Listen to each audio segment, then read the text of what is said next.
Chapter 7 Recognition of the Quality of Karma. Now, I bow down to Paramatma who incarnated as Vignaraja to take care of his devotees. In that incarnation, Vignaraja Prabhu's mother was Deepa Vatsala and father Parshvamuni. Gajanana was pleased with their devotion and agreed to incarnate as their son. His vehicle as Mushak is indicative of the fact that Ganesha remains within as the Atman within and enjoys all experiences stealthily, just like the Mushak who lives by stealing for food. In other words, all merits and sins are burnt away based on the strength of devotion to Ganesha. The devotee is not even aware of it. Mush means theft. So also the Atman within destroys the devotee's ego and makes it free of merits and sins. In this incarnation, Vignaraj has 4 hands with weapons such as the hatchet, goad, etc., indicative of that held by a Muni's son. The hatchet is a symbol of freedom from bondage. The goad indicates the play of Jagat Brahma. The noose is the holder of all powers and the axe is for killing. Obstacles are compared to Kal from the smallest of atom to Prarabdha. When the Kala Purush gets intoxicated, he behaves as he pleases, indicative of demonic nature. A Jiva who achieves self-actualization has no fear of Kal and transgresses the Kala Chakra, the wheel of the cycle of birth and death. Remembering this Kala Purush named Vignasura thought to himself that all Jivas should be stripped of their karmas and jnana, which would then prevent them from transgressing the Kala Chakra. With this in mind, he started making his presence felt everywhere by deluding everyone. Everyone surrendered at the feet of Ganesha and prayed. Now Varenya said, "Hey Ganaraja Prabhu, you took away the intoxication of demonic qualities of Vignasura when he surrendered to you. At that time you granted him a boon that when you are not worshipped first or where people do not remember you at all, he could use his Asuric nature. Since then people started remembering you in every worship and puja. Therefore, Ganaraja Prabhu, please remove all my obstacles too. I have understood your greatness completely." King Varenya had understood the need to give up the Rajasic and Tamasic qualities and adopt Sattvic qualities and try to worship Ganesha in every possible way. But in his mind he was yet confused as to which were Rajasic and Tamasic tendencies. Sensing them and his eagerness to know more about the Atman and all, Shri Ganaraja Prabhu begins the next shloka. Shri Gajanana Vacha Daivya Suri Rakshasi Cha Prakritis Trividha Nrunam Tasam Falani Chinnani Sankshepa Teduna Bruve. We all carry tendencies as per our preordained destiny. These natural tendencies with which we are born are of 3 types. If the behavior of a person is godlike, then he is a divine person. Those whose behavior is like a demon are said to have Asuric tendencies, and the one whose behavior is like that of a Rakshasa has Rakshasic tendency. The various qualities for these tendencies are mentioned as follows. Before that, let us look into the fruits of these 3 types of tendencies, because the resultant fruits will bring fear amongst the Asuric and Rakshasic tendencies. This will induce giving up both these natures and accepting Sattvic tendencies. Adya samsadhayen muktim dve pare bandhanam nrupa chinnam bravimi chadhyaya stanme nigadatat shrunu. He begins the second shloka. Shri Gajanana Prabhu says, the first tendency is the divine tendency which enables the attainment of liberation. The second is the Asuric tendency due to which one is caught up in the bondage of birth and death and has to continuously face sorrows. The third tendency is the Rakshasic tendency which takes one to hell. Tejo bhayamahimsa cha kshama shauchamamanata apaisyunyam daya krodho chapalyam dhrutirarjavam. Now listen to the indications of divine tendencies. Following one's dharma is the first faith. This is possible at the prakriti level or causal matter. Whatever difficulties may come across his path, he will not give up his dharma. The luster of firm faith shines in him and he does not make any mistake. This luster is the first impact of prakriti. The second character in him is fearlessness. If getting joys and sorrows is dependent on our preordained destiny, then what and of whom should we be afraid of? If everything is dependent on external factors, then what should we be worried about? If anyone gives us sorrow, it is due to our destiny. It is not the fault of others. Knowing this, a person bears everything. The third is not giving sorrow of any kind to anyone. This is called ahimsa or non-violence.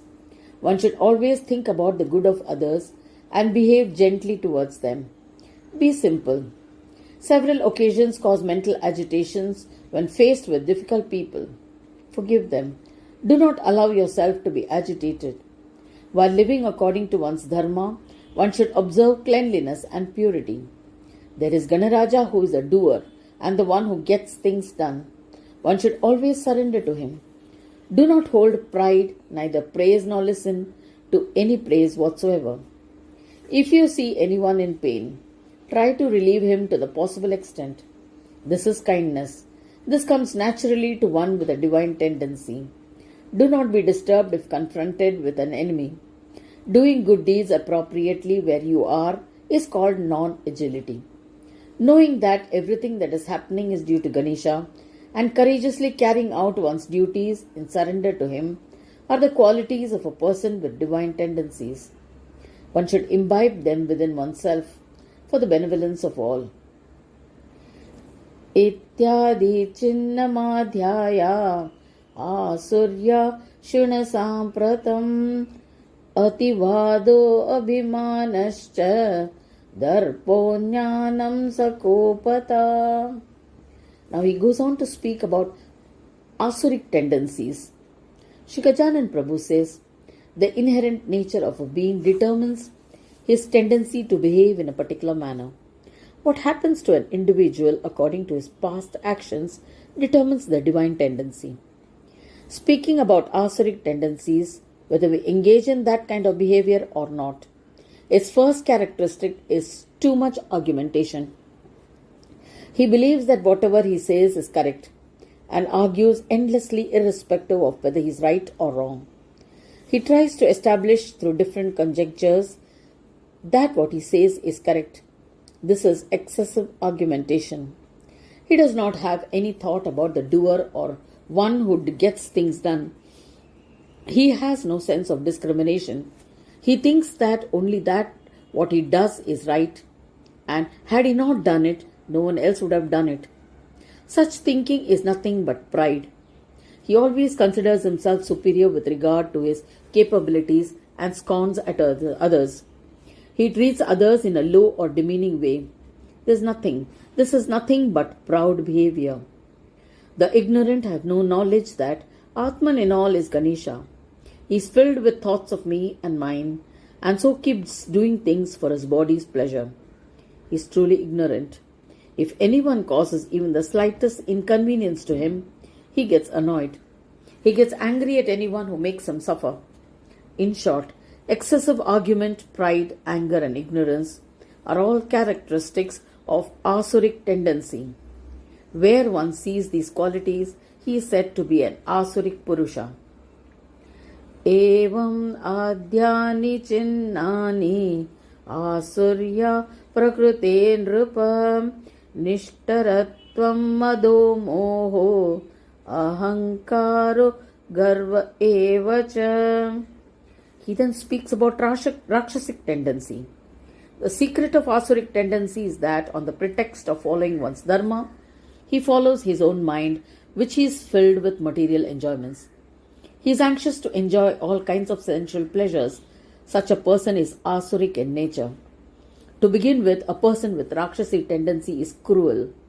For instance, if someone else is going to benefit from killing a person, then out of greed he kills even the other person. He has no sense of kindness in him. If he is praised even for the slightest of goodness, he gets blown up with pride. He considers others as very low and behaves in an arrogant manner. He is so intoxicated with pride that he has no respect for anybody. He tries to control everything and believes that it is due to him that everyone is doing their work. He is also easily enchanted by delusory thoughts. He does not see things as they are, but is filled with loads of illusory knowledge and moves about absolutely deluded in this world. One who has drunk alcohol and is intoxicated, his condition is kind of a madness. A person fascinated by his body and intellect does not bother about bodily pleasures. This is the character of ego. If a person gets a little bit of importance, then he considers himself very great. This is an indication of pride. He considers everyone to be low. Dvesho himsadayo krodo audatyam durvinitatam abhicharika kartutvam krura karmaratesthara. If there is someone who does good deeds, then he hates him and keeps abusing him about his good deeds. Giving pain to others, even if he does not get any benefit from it, brings him joy. This is nothing but violence. If some distressed person gets into trouble, it brings him unlimited happiness, and he has no kindness for him. If a person fights with others for the slightest of reasons, it is called anger. Not showing respect to Brahmins, gurus, mother, father and others, and treating them with humiliation at every step is called insolence. A person who holds on to his thoughts and thinks only them to be true, irrespective of others' persuasion against it, is said to be short-sighted. Again, casting magic spells or having an inclination for incantation to destroy others for selfish reasons is a Rakshasic tendency. Also, indulgences in killing cows or actions like incest with one's mother, and even showing interest in such deeds are all indications of a Rakshasic tendency. Avishvasatatam vakye shuchitve karmahinatam nindakatvam cha vedanam bhaktanam asuradvisham. Sadhus and gentlemen give advice with the intention of benevolence, having no faith in what they say, speaking something intelligent and then abusing the karmakand and good behavior, behaving irresponsibly and abusing the varnashrama dharma, criticizing the Vedas or hating devotees of God are all indications of Rakshasic tendency. The Vedas have instructed on how to do one's karmas and have also spoken about giving up karmas. This kind of contradictory instructions have been given in the Vedas. Criticizing the Vedas on this count and also criticizing the devotees of God are also Rakshasic tendencies. Saying this like, "You are great devotees of God, then why should such apathy befall you? How is it that your children are dying? What is it that you are going to achieve by actualizing God?" All such abuses are indicative of Rakshasic tendency. Description of such tamasic behavior is continued in the 8th sloka as well. Munishrotriya vipranam tatha smriti puranayo pakhandavake vishvasa sangatir malinatmanam. Those sadhaks who are anxious of attaining the siddhi of Brahma state entertain thoughts of Brahma alone. During their spiritual practice in this manner, when they do attain the siddhi of contemplation and become calm, they can be called a muni. Brahmins who spend time by engaging day and night in doing tapas after fulfilling one's dharma can be called shrotriya. Those who follow their own dharma, especially by reading and memorizing the Vedas, are called vipra. Those who criticize these munis, shrotriyas and vipras, are said to be of a Rakshasic tendency. The divisions of Vedas and their subdivisions, together with the Dharma Shastra and Puranas, are called smrutis. One who is Rakshasic in nature keeps abusing them. By arguing in different ways, he tries to put down the stories in the Smriti Puranas and prove them false. He abuses those who follow the path of righteousness. Externally, he shows good breeding, but internally, he keeps thinking of looting people. He uses any means to achieve this and makes people listen to him. All these are Rakshasic tendencies. He feeds the selfishness by fooling people in the name of Dharma. Such a person is a fake person. However, people believe in the speeches of such fake people with Rakshasic character. They sing their bhajans and feed their selfish needs. Leaving aside one's own Dharma, those who gamble, drink intoxicating drinks, do adultery, are called Malin Atmas. Keeping company of such people is indicative of Rakshasic tendencies. Sadamba karma kartutvam spruha cha paravastushu aneka kamana vatvam sarvada nrita bhashanam. He continues in the 9th sloka. If a person wants to get something done from somebody, then behaving in a manner so as to manipulate him to respond favorably and getting things done in that manner is the character of a hypocrite. If he likes someone else's thing, he tries to lure him to give him that thing. However wealthy a person may be, he is never satisfied. Desires never end. The craving for accumulation of material things makes him constantly dream of them until he gets them. He is prepared to lie or do anything to satisfy himself. These are all Rakshasic tendencies.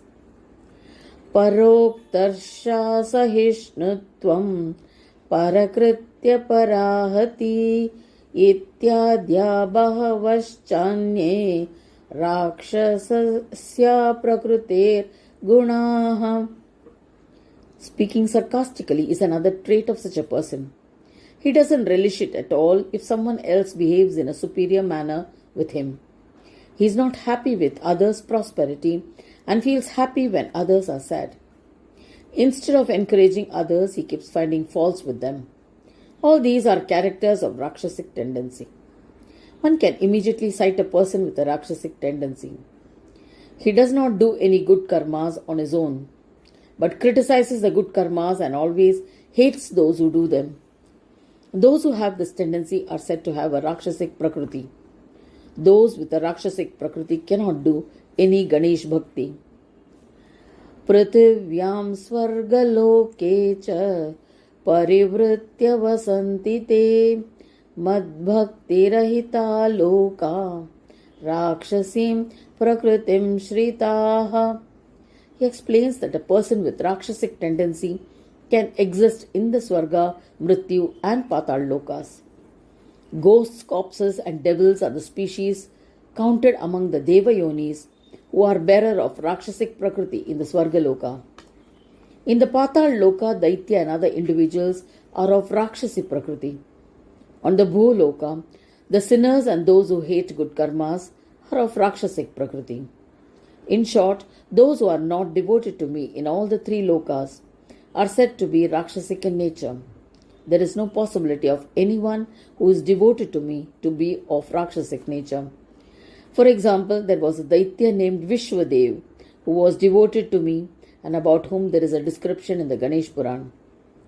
It is certain that anyone who does bhakti with or without desire does not have a Rakshasic Prakriti. Tamasim yeshita rajan yanti te rauravam dhruvam anirvachyam cha de dukkham bhujante tatra samsthita. He begins the 12th verse by describing about the fruits of Rakshasic tendency. Sattvic people are endowed with a divine prakriti. They do my bhakti to attain liberation. They get liberation through Shuklagati and in the end they get merged in me.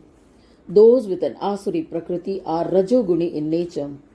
Those who are endowed with this kind of nature get born in the high and low yonis, and after taking birth they enjoy happiness or undergo sorrow. The individual with an Asuric prakriti gets hell after death. Rakshasic prakriti is Tamoguni in nature. Such a person goes to Raurav Narak where there is a worm called Ruru. The pricks of this worm are very painful. The pain caused by the bite of 1,00,000 scorpions is the pain caused by the bite of one Ruru. The food of these Rurus is found in Raurav Narak. People with Rakshasic behavior go to this type of Narak. It is impossible to even describe the pain that is suffered there. After suffering such pain from one kalpa, they are born once again on Mrityu Loka, that is the earth. Patal Loka, which is of Rakshasi Prakriti, gets the following fruits. If there is any shortfall in the Rakshasi Prakriti, then the individual gets another Narak. That is to say, a man with Rakshasic nature has to go to Narak after death.